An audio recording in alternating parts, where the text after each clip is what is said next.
Oh, hello. Love is Blind. Let's watch. Okay, I don't know if they're just highlighting it, but I think there have been 3 women basketball players and 1 CFL, XFL kicker. I'm a physicist. I hated physics.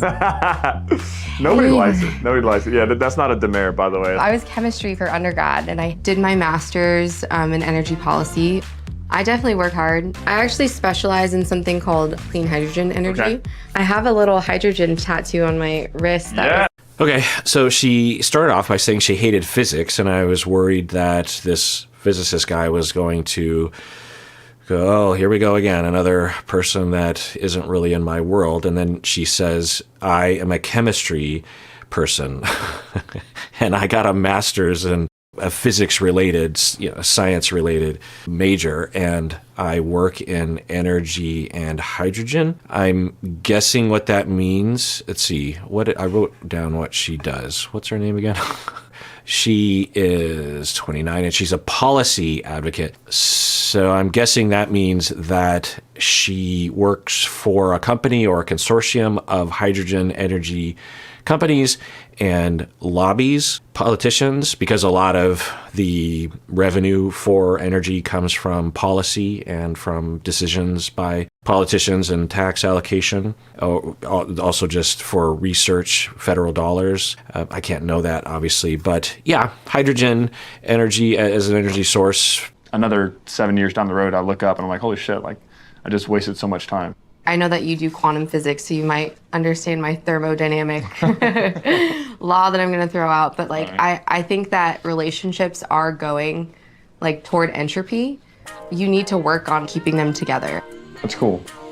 Yeah, I think I can get behind that. I think I understand what she's saying. The law of entropy is, from my memory, I mean, I know of it in terms of the universe, the usage in the universe, but I'm guessing it's a law that can be applied to a lot of different venues, but it essentially means that from order moves towards chaos and towards randomness, and for a relationship, you have to introduce energy into a system to keep it orderly, like the Earth has a lot of order to it. There's plants and DNA and humans and all that kind of stuff. And if you take away the sun, for example, you're not introducing energy to the Earth system, then the Earth will slowly die, essentially, and everything will just become random. And with volcanism, eventually it'll recycle the whole surface of the Earth, and it'll just look like a big thing of rock, the Earth. So in a relationship, if you don't insert energy to the relationship, it will slowly die. So you have to continually work on the relationship. I think that's what she's saying. He's such a smooth talker. He's so smooth. Yeah, he's sultry, but he'll probably ruin my life. I know, I can't. He's just so damn charming, but I just you're a puncher and a kicker, and I can't put it. So all the women are saying that Nick Dorcas, what's his name again? Dork something, that he's such a charmer and he's going to break a lot of hearts. He must just be in contrast with the other guys, that he's more charming. He's noticeable in that way. I don't understand what. I mean, I'm not saying he's a loser or something, but I wouldn't say he's particularly. I don't know. Maybe it's just sometimes it happens, right? Or I think all the time, every season, there's some guy that through the wall, just for whatever reason, is highly appealing. Think of the Barnetts from season 1, or who else has been highly sought after. Well, I won't go through my notes anyway. Well, what do I know? I'm not there, and I'm not a heterosexual woman. Together. Oh, man. I actually wrote a toast. All right. We're on Love is Blind. To love we may find. Whoa, poem. At the altar, we'll decide. And if we like the same girl, back off. She's mine. So that started out as a rhyming toast, and then at the end, it just fell apart. Is that part of the joke? Is that part of the joke? Was that a joke? Are you using the whole avocado? No, you can use half. Does anybody want French toast? Oh, wow, this is so dramatic. So, because they've had allegations from previous cast members on previous seasons that they don't feed the cast, there's this very lavish panning shot of the food. The food is all perfectly laid out. There's little labels there, close up of the French toast. In France, what do they call French toast? I always wonder that. French fries? Also, French kissing? What do they call that in France? Let me know. Do they call it just kissing? And do they just call it toast? I took French in high school, so I think French fries with pomme de frite. So they're showing the food. But honestly, that's more labels and containers and bowls than food. For 15 people, I don't know if that actually is enough. I mean, I don't want to start rumors or anything. Fantastic. Welcome to today's season of Love is Bacon. Sizzling. Sweet Caroline. Oh, that hurts. You look good, bro. Did I tell you? I don't know if this is, I'm just going to say it. The dudes seem kind of dorky. No, nothing wrong with that. I think of myself as a little dorky. I grew up with dorks playing Dungeons and Dragons and video games. I'm just going to throw it out there that the other seasons seem to have a more cooler bunch of dudes. Voice that actually low-key have like a super high pain tolerance. I don't know why. That's so funny. You'd think it would be the opposite. Anytime I have to do something painful, I just imagine my mom dying and how painful like that must have been. Whoa. Well, you've been through the same thing, and I'm like, okay, if she can do that, I could do this. Okay, I always like hearing about history, so she's saying that she has a high pain tolerance, and a part of that is that she can think about her mother dying from cancer, and I'm guessing how painful that was, and she's saying that if her mom can go through that, then I can go through whatever experience that she's going through, it sounds like. I think it's really cool that you took over the family business and it's something that you love and you're passionate about. Like I'm like really fortunate to be 30 years old and like really not like have to worry about money at all. Like it's something I'm kind of like honestly a little bit uncomfortable talking about in general.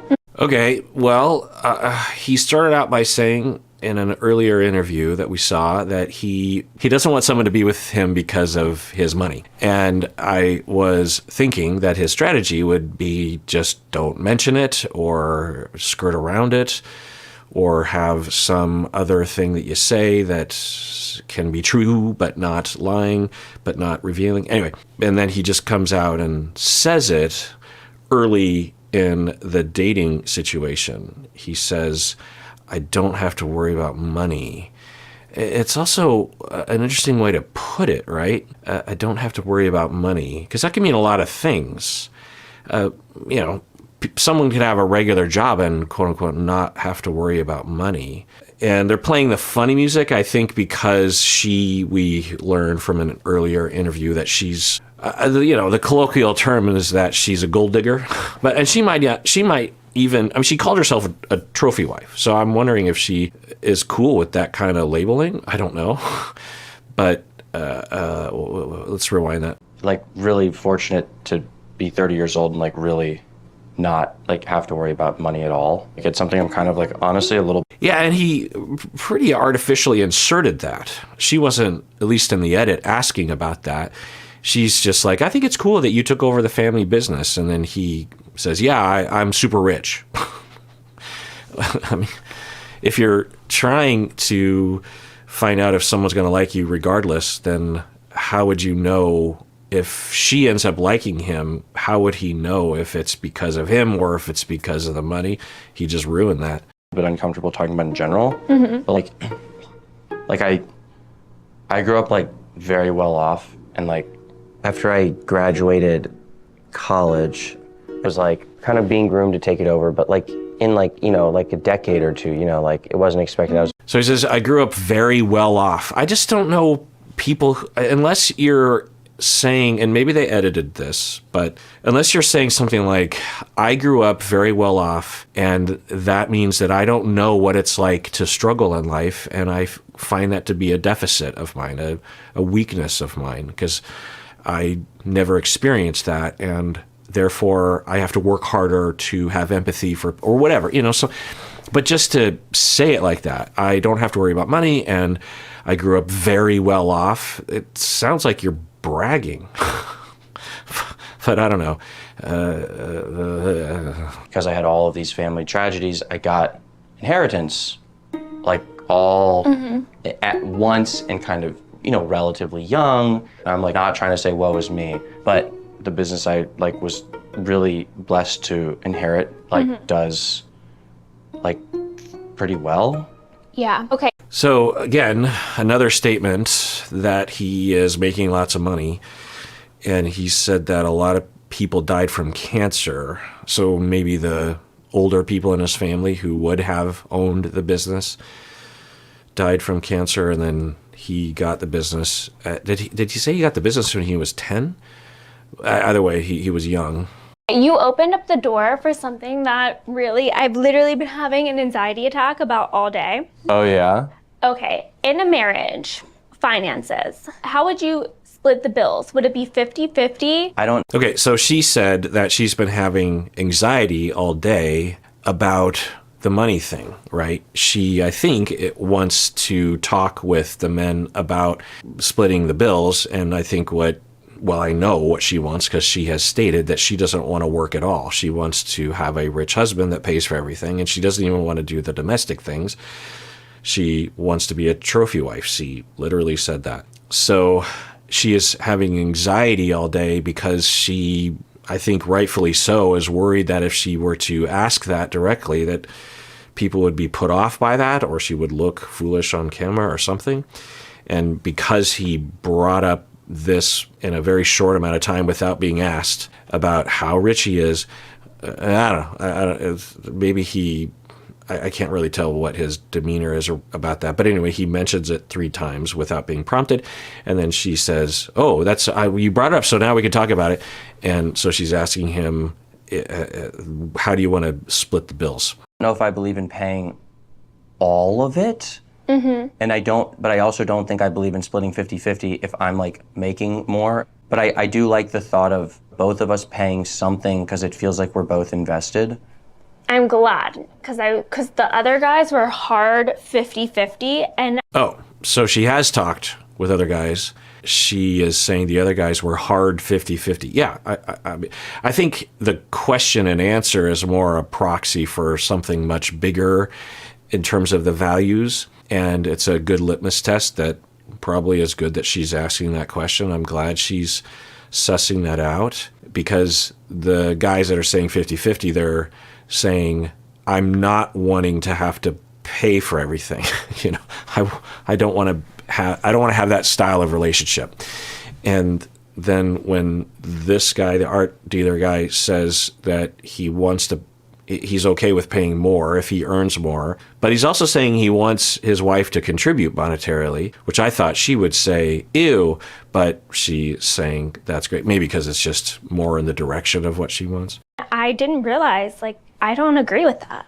Okay. As girls, I do like nice things, and we shop more. Grooming and nails and hair and my fucking workout classes and stuff are expensive. And my last relationship, I was taken care of 100%. Okay, so she started off by saying, I don't agree with the 50-50. What do you mean you don't agree? This makes me think that she comes from a particular cultural pocket of some sort with extreme traditional problematic gender pigeonholing. I do like nice things, and we shop more. Grooming and nails and hair and my fucking workout classes and stuff are expensive. And so she's saying her last relationship, she was 100% paid for, and she's like, girls, so it's more that heavily, pigeonholing, rigid understanding or rigid ideas of what gender is. She's stating it as fact. Girls, they shop more, they don't want to earn money, they want things to be paid for, they shop for things, they have expensive tastes, all this kind of stuff. And so it sounds like she is running from something. It sounds like to me, when people have that kind of rigid emphasis and so limiting, right? There's so many ways to be happy. And for someone to be that focused on such a, if she said, look, the bottom line is I'm looking for happiness and connection and love and togetherness, and that's the main goal. If the guy also was super rich, then win-win. But, if push comes to shove, I don't mind paying all the bills if I can have closeness and love and togetherness and forever relationship, soulmate kind of stuff. That's not what she's saying.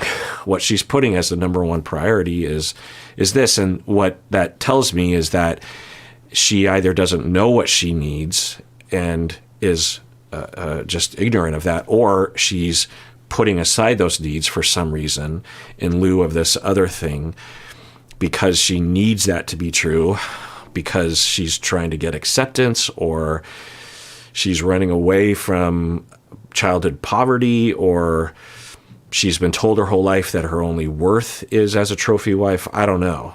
And my last relationship, I was taken care of 100%. Or it's that she associates money and someone taking care of her financially as evidence of love. People will have that association, I think more and more so as time goes on for me. I saw this early in my career, actually. I started noticing as a family therapist, about a third of my clients were teenagers and their parents, and the fighting between the kids I would see, and I would try to figure out what was going on there. And what I would eventually realize and theorize is that the vast majority of sibling conflict occurs when there's a deficit of love and attention from the parents, and the kids are in competition with each other. If you give the kids enough love and attention and attunement, they'll be a little snippy with their siblings at times, particularly if they're close in age or they're in a similar arena, like they're both dancers or they're both soccer players or something. But they're going to do it a lot less because they're fulfilled. Whereas if you're not getting enough love and attention and attunement, and you see that the parents only have so much to give and your siblings are getting some of that love and attunement, you're going to try to eliminate the competition, and you're going to be pretty focused on that. And so for some of the ways that this was manifest is the kids would become obsessed with how much money the parents were spending on each of the kids, and there'd be long drawn out conflicts. You bought my brother shoes and you haven't bought me shoes in like 3 months. And the kids would have an accounting of every single expenditure down to the penny. And I thought, wow, what's going on? Like the kids are so obsessed with, things. Of course, kids like new things. They want new shoes or clothes or a video game or something. But it seemed like all that they thought about and talked about, and they would ruin their family life, the kids, because of this obsession, and they were all doing it. And I was really trying to figure it out, and eventually I would come to the hypothesis that the vast majority of families that had this is because the parents had a deficit. Sometimes the parents lacked the parenting from their childhoods when they were kids, so they just didn't know what to do, or there was divorce or even a death of one of the parents or drug addiction, such that the parents didn't have enough capacity to attune to the kids enough. Anyway, so for some of these kids, they will grow up with a syndrome in which they equate love with money expenditure.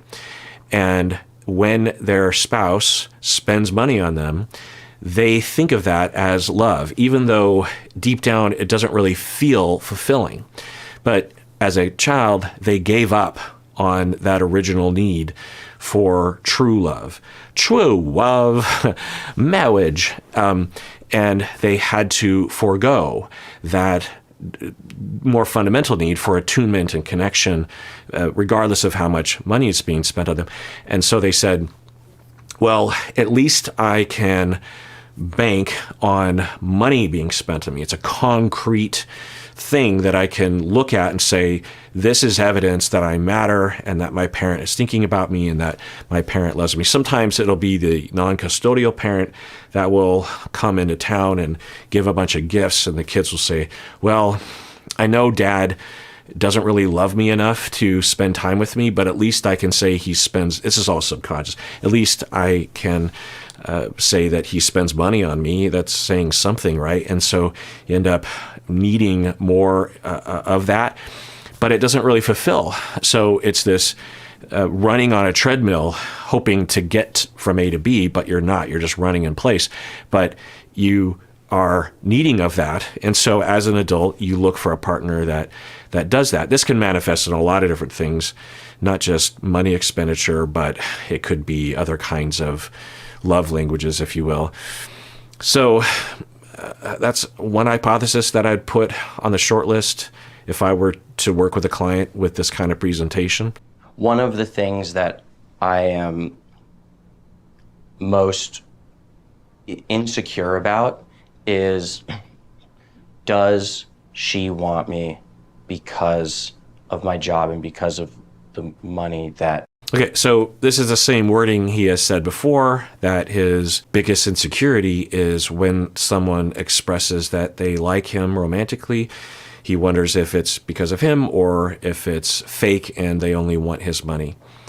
If he did inherit the money at a young age and he lacks the confidence or the experience to tell him that he matters in the world, then yeah, that would, cause problems, right? Now, if I were his buddy before he goes on the show, before he goes into the pods, I'd say, don't mention that you make a lot of money, because there would be no way to know. You can't answer the question if you keep telling people. In the real world, people might just know because they can Google him or they see his car or something. But in the pods, they have no idea. So don't talk about it. I was very blessed to have. Yeah. Like, while we would be married, I always would need the assurance, like, if we woke up tomorrow, suddenly all my money vanished. If some hurricane came and destroyed all the art, and that, like, you would be there with me, and that, like, not, like, shit, my fucking lottery ticket just, like, got, you know what I mean? Like, Well, you ruined it, buddy, because if she, even subconsciously, she might be attracted to you because of your money, and consciously she thinks of it as true love, but you can't know because you ruined it by telling her. But, maybe that's the spark that get things going and they can have a real relationship in spite of that. I don't know. I'll tell you, if I wanted to marry for the money, I would have married a very long time ago.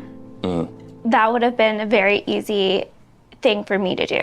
You didn't say that in the interview. You're basically saying, well, it's funny. She's not really answering the question. That's a very political answer. She's saying, look, if I just wanted to marry for money, I would have done a long time ago. Okay, but if I didn't have any money, would you still want to be with me? That's what I'm asking you. Because I think she would say, yeah, no, I wouldn't want to be with you. But it's interesting that she's answering this way because it could go either way there, right? In the one-on-one interview, she literally says that she wants to be with someone who pays for everything. Or maybe they just edited it to look that way and she's more sort of flexible. that's validating to hear. If, God forbid, we were to get married and then divorced, of course, like, that money's meant to be ultimately, like, my children's. Okay. Do you know Leo is one of the top baby names I have written down? Really? Yeah, I love it. I don't know if I want a son with the same name as me. No, I could change it. You know what I also like is Levi.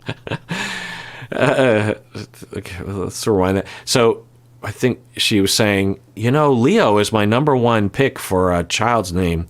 And he's like, yeah, I don't think I want that. And she's like, oh, yeah, well, we can change it. Anyway, so I don't know. That's a tick in the column.